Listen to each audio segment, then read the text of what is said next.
Por todo o jardim, coisas tentam parecer, imitar o som e até emitir cheiro de algo que elas não são. Este é um mundo cheio de imitações.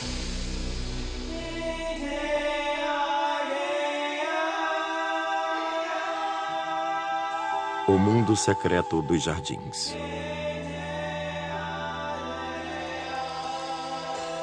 Mimetismo no jardim. Distribuição Sinapse.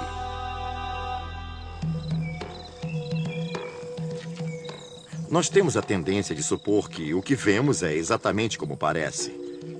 Mas quando olhamos um jardim, precisamos entender que este é um mundo cheio de trapaças. Aqui, muitas criaturas tentam parecer alguma coisa que elas não são. Às vezes por proteção, às vezes para adquirir alguma vantagem sobre os outros. Mas nem sempre é a melhor política no sentido evolutivo. Muitas vezes, o objetivo é enganar. No jardim, as coisas nem sempre são o que aparentam. O que, à primeira vista, pode parecer um galho, pode, na verdade, ser um geometrídeo ou um bicho-pau. Aliás, não se surpreenda se todo um bando de geometrídeos começar a se locomover pela folhagem. Isso provavelmente é uma traça do caso, essencialmente uma criatura que carrega sua casa nas costas. Se você quiser mesmo ver o que acontece no seu jardim, precisa despender mais um tempinho e observá-lo mais atentamente. Nós entendemos que um inseto ou outra criatura que se alimente de plantas deve ser relativamente indefeso. Se for herbívoro, não é estruturado para lutar. Em algumas ocasiões, eles se protegem de criaturas que querem comê-los, se misturando ao ambiente. Às vezes, o que você vê é um monte de criaturas imitando elementos comuns do seu ambiente.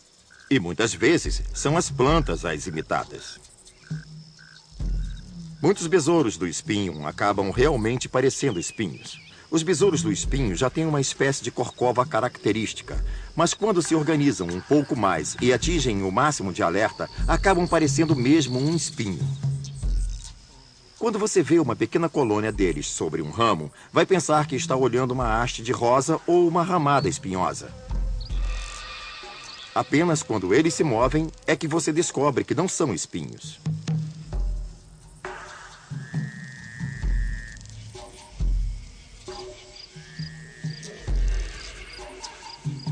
Um outro artifício que usam é parecer um pedaço de pau. Por exemplo, o bicho-pau se move por entre as folhagens, alimentando-se de folhas. Mas se um predador chega perto dele, em geral fica completamente imóvel. E se a copa da árvore estiver oscilando, os galhos balançando com a brisa, ele se deslocará para frente e para trás, de forma a parecer que faz parte da natureza estrutural daquela planta.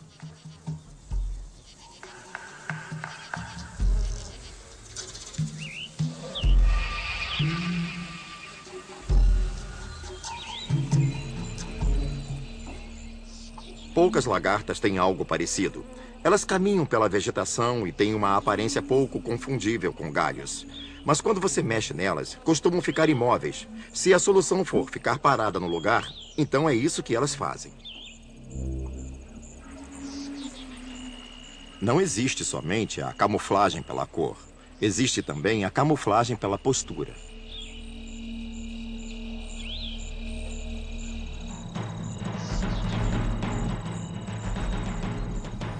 Para muitos insetos voadores que passam o tempo em árvores, também é bom parecer casca de árvore. Aliás, grande número de mariposas tem a parte inferior das asas coloridas. E quando as fecham ao descansar, vemos uma estampa malhada de verde e marrom e talvez algumas riscas prateadas aqui e ali que as fazem parecer sulcos do caule. Elas podem virtualmente desaparecer. Elas pousam, fecham as asas e você não as vê mais. Isso significa que o mundo é cheio de fraudes. E o mimetismo, nesse artifício de fingir ser alguma coisa que não se é muito mais comum do que as pessoas imaginam. You'll find the answers that you see if you have faith in make-believe. A daydream carries you away, but it can still come true someday. The wonders you can weave if you have faith in make-believe.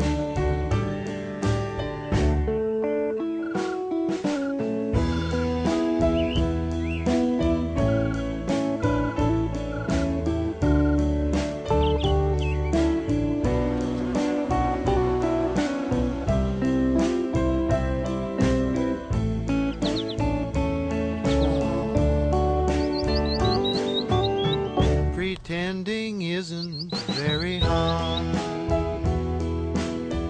Just let it open up your heart. You'll be surprised what you achieve if you have faith in make-believe.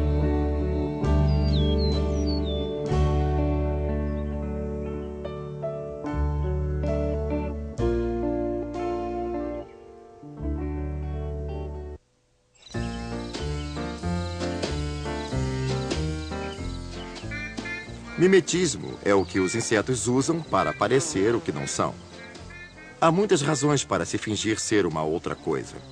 Muitas criaturas, por exemplo, tentam tirar proveito da proteção que lhes dá para parecer algo mais perigoso do que são. Existem moscas, por exemplo, que parecem vespas ou abelhas. É bom parecer com elas porque têm ferrões. E moscas não. Para imitar uma abelha, é preciso ter uma cintura mais larga, talvez um corpo com pelugem e o jeito típico de se mover da abelha.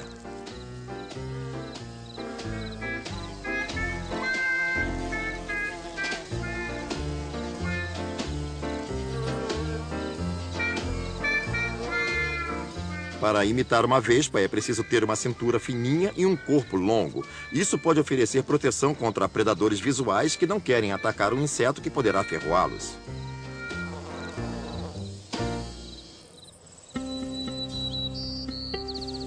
Ao olhar uma criatura como o inseto, você também precisa entender que ele tem diferentes estágios no ciclo de vida. É comum que a mesma espécie imite diferentes partes do mundo em que vivem nos diferentes estágios. O ovo, por exemplo, é uma coisa ainda pequena e difícil de se ver. E se for possível parecer como se fossem pequenas protuberâncias na vegetação, ou imitar ter pelos, ou alguma coisa assim, por que não o fazer?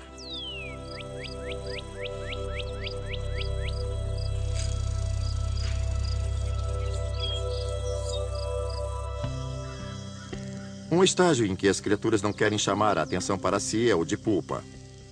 Antes de emergir, quando estão na crisálida ou no casulo, geralmente não são capazes de se defender.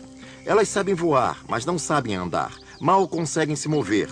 É nessa fase que são realmente muito vulneráveis. Então, se uma criatura puder parecer uma folha morta ou um resíduo no chão do jardim, uma coisa que o predador não olharia duas vezes, ela tem muito mais chances de sobreviver. Elementos comuns do meio ambiente nem sempre são só folhas e galhos. Fezes também são habituais de uma forma ou de outra no seu jardim. Algumas criaturas desenvolveram um formato semelhante a excremento de aves, de maneira a parecer menos saborosos aos predadores em potencial. No momento, a criatura está se movendo, quando sem querer chama a atenção do predador. Quando este chega perto, deixando clara sua presença, a criatura estanca e ele pensa, eca, aí vai embora. Depois, quando a área estiver limpa, o imitador vai embora também.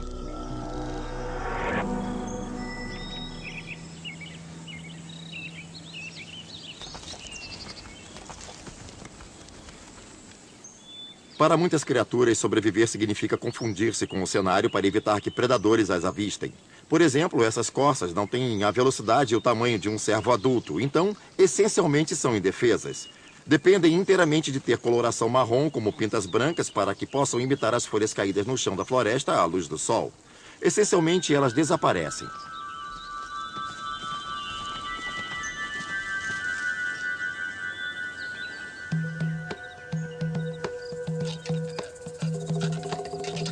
Quando interpretamos o mundo, é difícil não o ver como algo não humano. Quando pegamos uma criatura e a isolamos, olhamos e pensamos, como pode sua coloração ser utilizada como camuflagem? Como é possível não ser vista? Mas se a pusermos diante de um fundo de diferentes texturas e formas de folhas, principalmente quando essas folhas se movem, de repente essa coloração funciona perfeitamente. A luz costuma dar à vegetação variedades diferentes de estampas, e esta tem um jeito específico de crescer. Quanto mais o animal consegue imitar e fragmentar os matizes das cores, e se fizer o mais disfarçado, mais é possível desaparecer.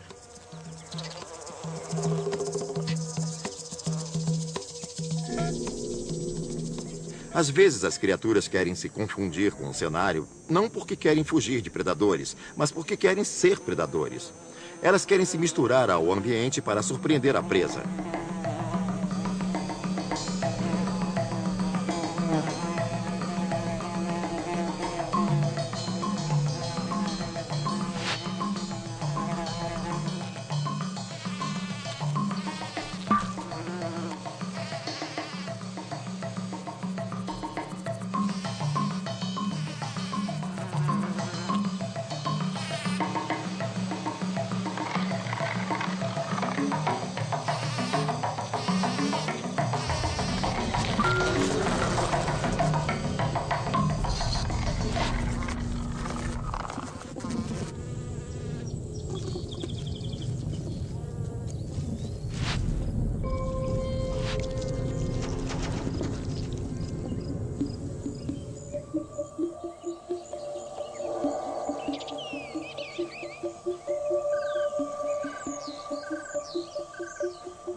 Se observar certos sapos, por exemplo, você verá que os arbóreos, sapos verdes de árvores, têm a pele malhada, o que os deixam semelhantes ao caule.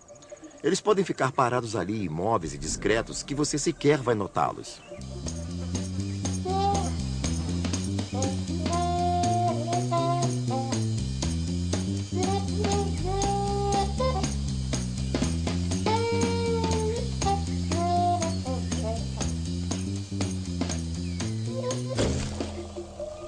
Isto é, você não vai saber que estão ali até ser muito tarde para fazer alguma coisa. Isso é uma bela estratégia de caça, mas os sapos de árvores podem muito bem passar de caçadores a caçados. O mimetismo também tem esse lado, mas quando o animal está quieto, esperando a presa, ele também pode não ser a presa de mais ninguém, pois não é visto.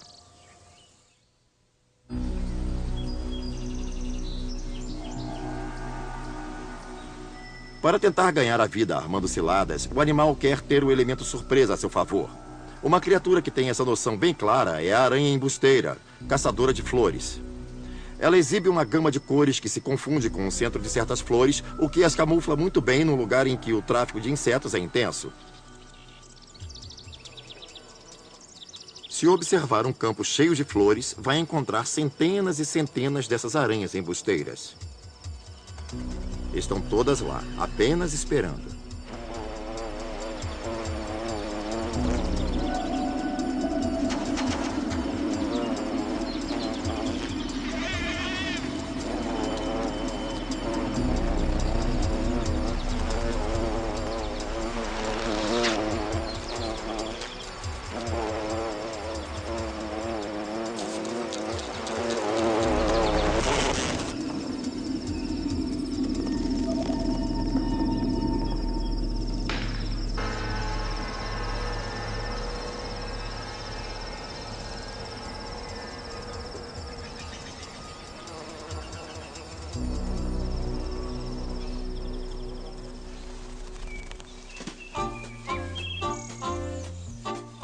Às vezes, quando se imita coisas, não é preciso ficar igualzinho a elas. O que importa é a primeira impressão, que faz com que o predador vá embora ou hesite para dar o tempo de escapar.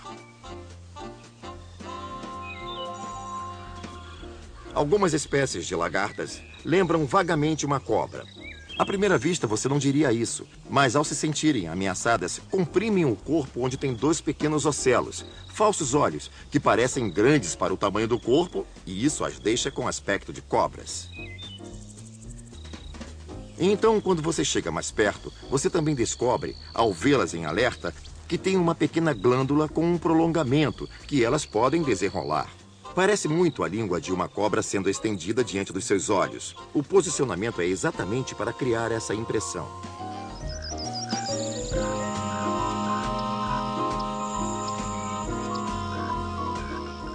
É comum também essas lagartas segregarem substâncias dessas glândulas. Dessas coisas que parecem línguas, que mesmo sabendo que não são de cobra, continuamos achando desagradáveis. Do ponto de vista de um predador, por que se incomodar com coisas que tanto podem ser um risco como apenas terem gosto ou cheiro ruim? Olhos falsos são muito comuns no mundo dos insetos. Muitas espécies de mariposas e borboletas desenvolveram ocelos. Algumas lembram assustadoramente uma coruja. A mariposa, por exemplo, quando está descansando, baixa as asas anteriores sobre as posteriores. Imagine que uma criatura esteja procurando o que comer e, de repente, olha e se surpreende com uma coruja olhando para ela. Vai correr dali.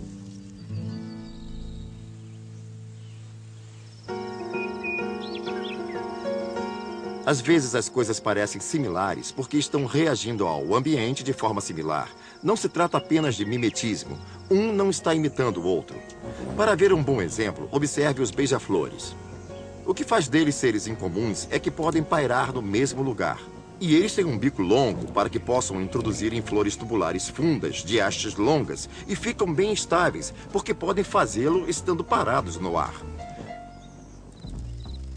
A mariposa beija-flor tem a mesma habilidade. Ela paira no ar. As outras mariposas não costumam fazer isso. Elas se alimentam das mesmas flores. Elas têm um probóscide longo, com um bico que costuma ficar enrolado. Elas podem estender o probóscide para dentro da flor da mesma forma que fazem os beija-flores. Mas um não está imitando o outro. Apenas usam métodos similares para atingir o mesmo fim.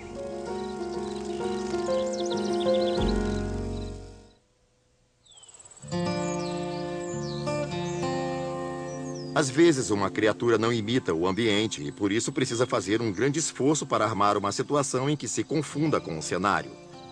Por exemplo, no caso das traças do saco, elas costumam acumular detritos. Elas os coletam e os colocam à sua volta. Assim, confundem-se com a vegetação, porque usam a vegetação local que lhes pareça apropriada. E ela os esconde.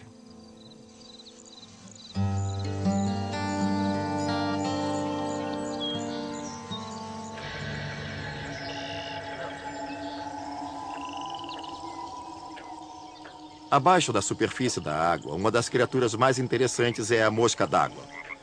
As moscas d'água andam por aí vestindo uma roupa de gravetos e folhas para que pareçam detritos no fundo do seu lago. Você só as percebe quando parte daquela cena se levanta e se afasta. Aí você pergunta, o que era aquilo?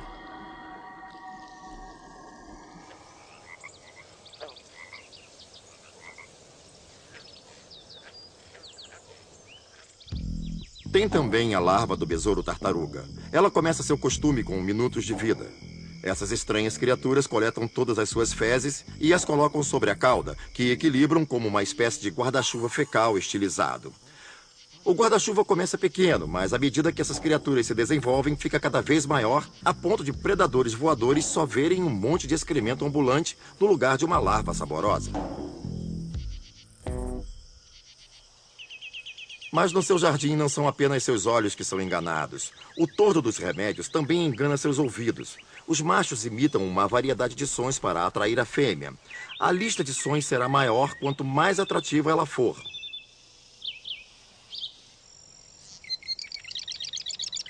O que o tordo dos remédios pode incluir no repertório é incrível.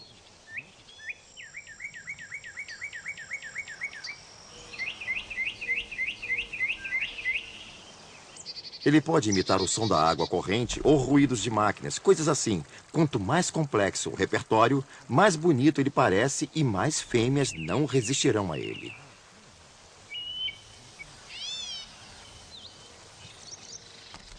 Exibir-se pode ser usado para outras coisas, além de buscar um par. Há espécies de criaturas que são sociais. Vivendo em grupos, conseguem se exibir melhor do que o fariam individualmente. Um indivíduo pode ser pequeno e relativamente indefeso, mas coletivamente, com vários parentes, pode parecer maior e talvez mais agressivo. Vê-se muito isso com os vespões. Eles vivem em pequenas colônias, relacionam-se entre si e, quando se movem, costumam fazê-lo em grupo. Então, se um predador se aproxima, repentinamente todos se levantam ao mesmo tempo e essa visão coletiva faz com que pareçam uma única e grande estrutura.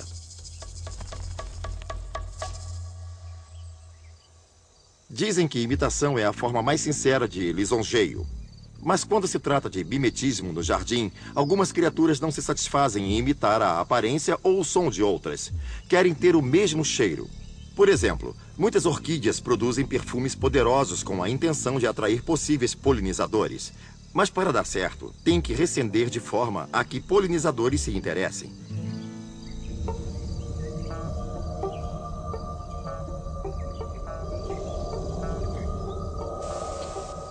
No caso dessa orquídea, a flor delicadamente suave exala um cheiro que pode ser efetivamente considerado fedorento. Ela libera um cheiro forte que lembra carne podre. Aí você vai pensar, cara, quem ficaria atraído por isso? Moscas, ora.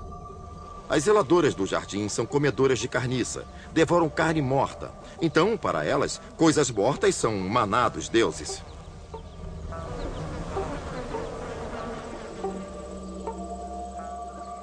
Outras plantas, como esta estapélia, vão ainda mais longe. Elas são fétidas e também parecem carne. Elas mimetizam a cor, a textura, tudo, tudo. Isso é irresistível para as moscas. As moscas voam para elas e, no processo de procurar o local certo para desovar, acabam polinizando a flor.